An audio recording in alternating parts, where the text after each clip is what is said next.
Hey guys, so everything has arrived. So before I can start, I need to start tearing down that machine in the background, which is going to be an absolute nightmare. So let's get to it.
Oh guys, well, that's pretty much it done. So I've routed all the cables. It's a bit messy, you know, it could be cleaner. I'm not bothered about that. I'm more kind of concerned with doing a test boot. So I'm gonna go and grab some food, guys, and then I'll be back to test boot this thing up, okay? Alright, bye.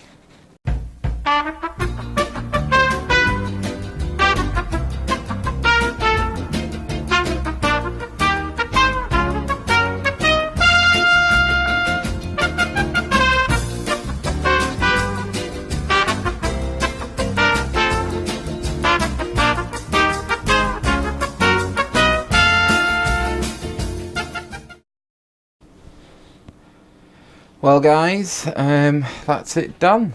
It was an experience. So tearing it down didn't take long at all. Putting the stuff in didn't take long at all. Getting everything recognized in the BIOS and overclocking it was an absolute nightmare. Pardon me.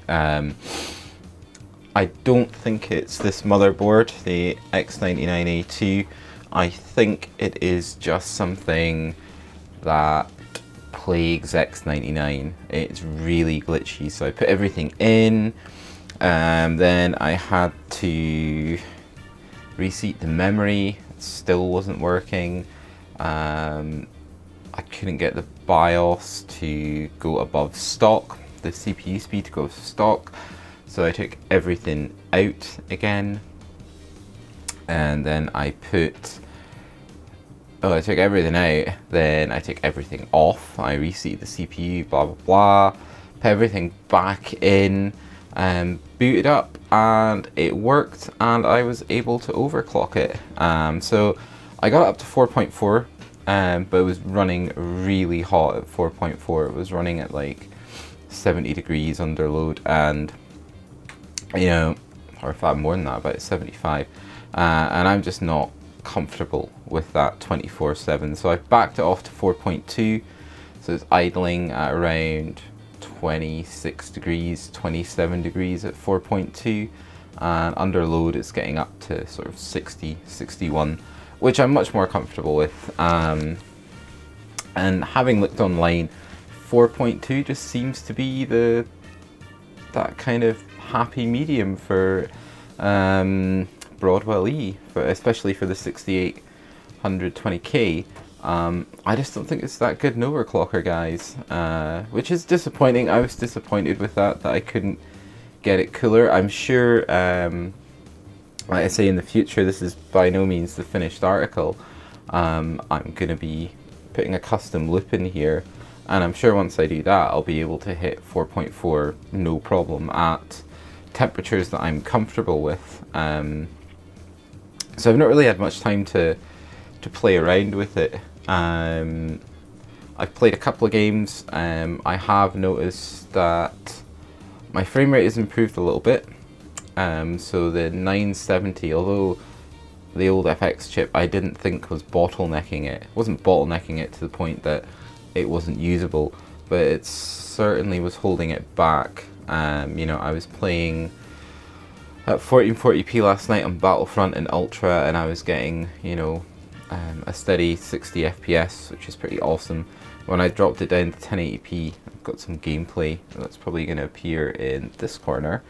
You know, it was sitting 190 FPS no problem in 40 player maps. So yeah, I'm really happy, really happy. I haven't really done any benchmarking. I'm going to get a video out on benchmarking next week. It's just that building it and everything was a bit of a nightmare. But I'm glad I've done it. I'm glad I've upgraded.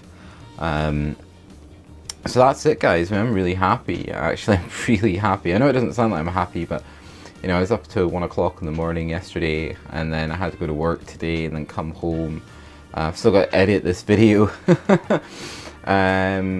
But yeah, it was solid. Love it. Brilliant board. X99A2 is brilliant board.